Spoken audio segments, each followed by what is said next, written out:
Fallout Equestria, E-201, by Striker 1959. Read by Forrest M. Entry 2, Survivors. 24 hours post last day. Exhaustion. No matter how much coffee one can chug into their gullet, it still finds a way to creep back to the forefront and drag on your mind. Is there anything we can do? I wondered aloud. Spark was standing next to me as we both stared at the footage from the ventral gun camera. We were hovering over the port city of Norfolk, or at least what's left of it. On the screen, I could see ponies running around in the rubble-strewn streets below. While I can't tell what they're saying down there, I can take a wild guess at what every single pony down there is trying to do. Not unless we want to break the seals and irradiate everyone aboard, Spark muttered. They were trying to find clean food and water. They were trying to find a way out of the city, and more importantly, they were trying to survive. Yet if we did anything, we'd be dooming ourselves for nothing. Odds are that every pony down there will be dead of radiation poisoning within a matter of days, even with the proper medical attention. Helmsman? Yes, Captain? The young colt replied.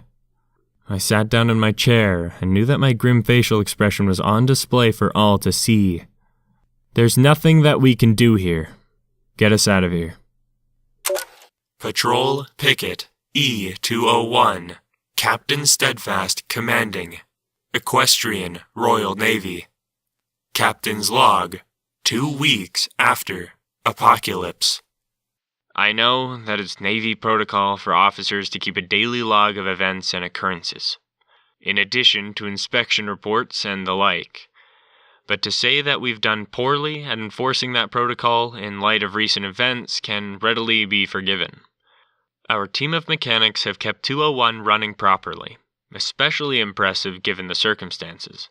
And for the most part, the initial feeling of dread that we all felt on the first day have seemingly melted away to be replaced by cold, practically required to survive in the radioactive environment that was once our nation.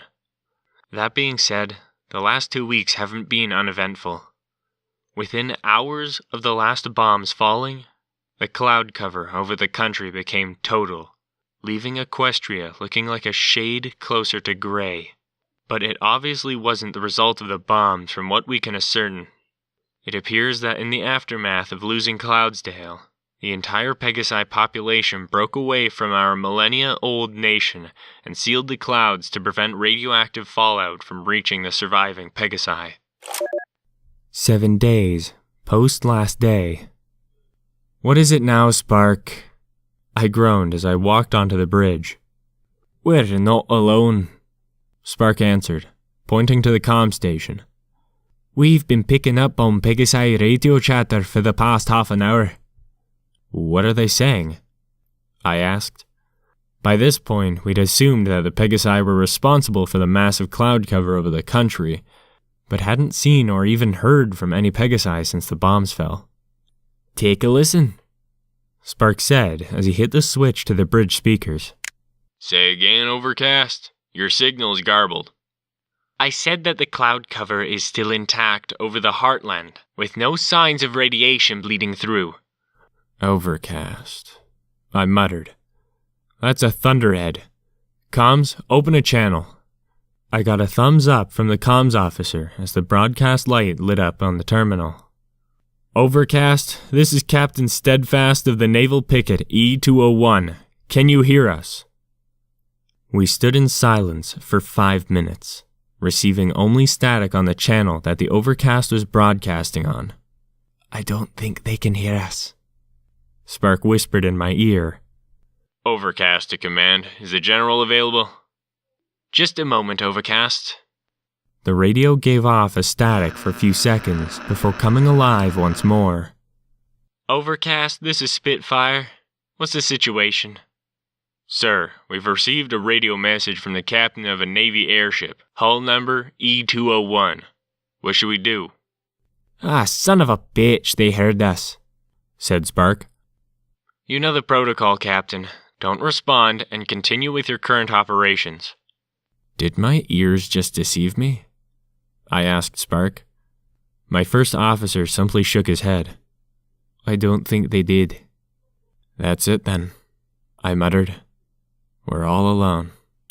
Over the still active radio frequencies that we shared with the Air Force, we keep hearing the familiar names of Pegasi airships reporting back to some enclave that the cloud cover is still holding. While we can't see the Thunderhead-class vessels above the clouds, they're clearly up there patrolling the cloud cover for signs of decay and damage resulting from the nuclear fallout that is afflicting the world below them. We've attempted to make contact with the ships, but have received no direct response. Instead, we picked up on the Enclave officers reporting attempted contacts from an active Navy picket and informing their compatriots that they were continuing to ignore us. It isn't clear if they know that we can hear them, but after the third day, we simply stopped monitoring those channels. It's clear that the Pegasi aren't concerned with what's happening down here. Keeping the destruction down here in mind, I can't blame... 14 days post last day. "Captain! To the bridge now!" came Spark's voice over the intercom. As I've done hundreds of times prior, I ditched my logbook on my desk and strolled out onto the bridge. "All right, I'm here. Listen to this," Spark said as he turned the speakers on. It was a series of beeps, definitely in some sort of pattern. "Does that sound familiar?" he asked. I listened for a few more seconds before I shook my head. "Can't say it does. I guess it's a good thing that you've never heard the naval distress beacon before," Spark said with a chuckle, the first real smile crossing his face for the first time in weeks. As good as it is to see the young stallion smile in times as dark as these, a major sticking point comes to mind. What's a naval distress beacon doing in Chicacolt? There hasn't been a major naval presence in the city for decades. That simple question brought Spark crashing back into reality hard, assuming his sudden shift from elation to outright downtrodden is any indication. "Do we at least have the location of the signal?" he asked the communications officer. "I can do you one better, sir," the mayor replied, switching the monitor to the camera on the dorsal turret. "We can see..."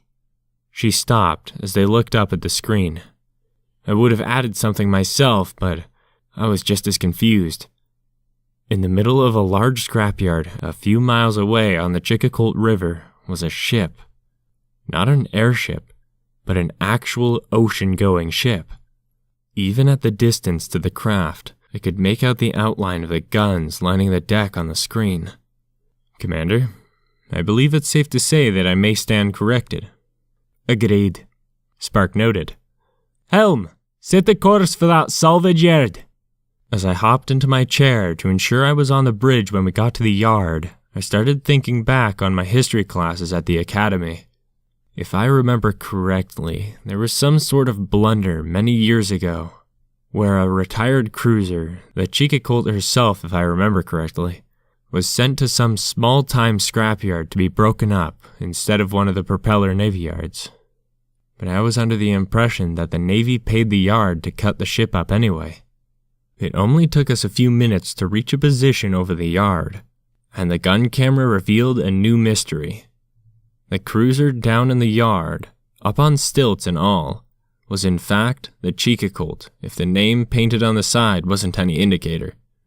But that ship was retired decades ago, and although it was obviously never broken up, how did it go unnoticed for all this time? "Captain, I think someone is down there," called out the weapons officer. "What makes you say that?" I asked. The officer simply pointed out the front view screen. "Because I can see them waving at us." Entry continues. I must apologize for the record's sake. I left this entry unfinished yesterday as my first officer, Spark, had barged in with incredible news. As we started heading away from the observation position over the city of Chicacolt, we picked up a naval distress call coming from 15 miles outside the city. When we arrived over this nuts and bolts salvage yard, I was rather surprised at what we saw.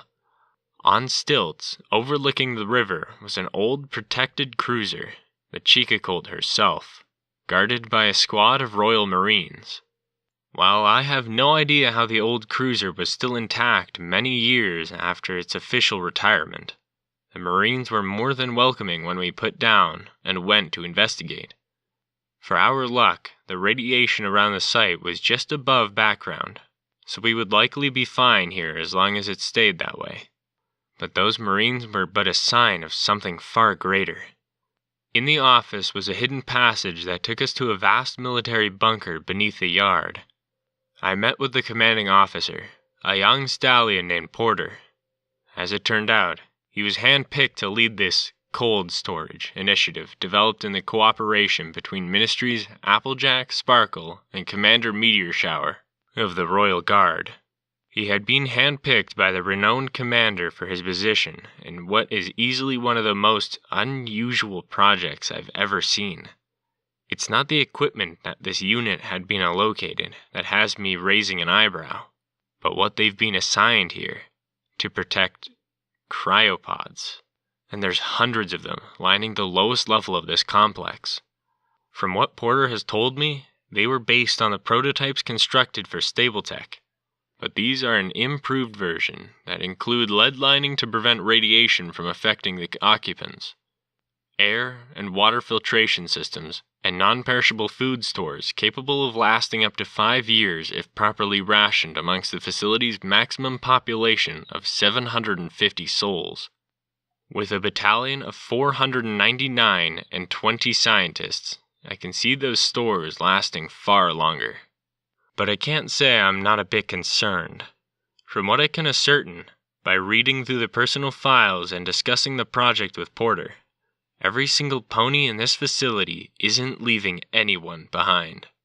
They're all either orphans, which I believe makes up about 80% of the personnel on site, or had cut all ties with their families for one reason or another. Maybe I'm getting paranoid, but from my perspective it seems as if this unit was meant to survive the end of the world.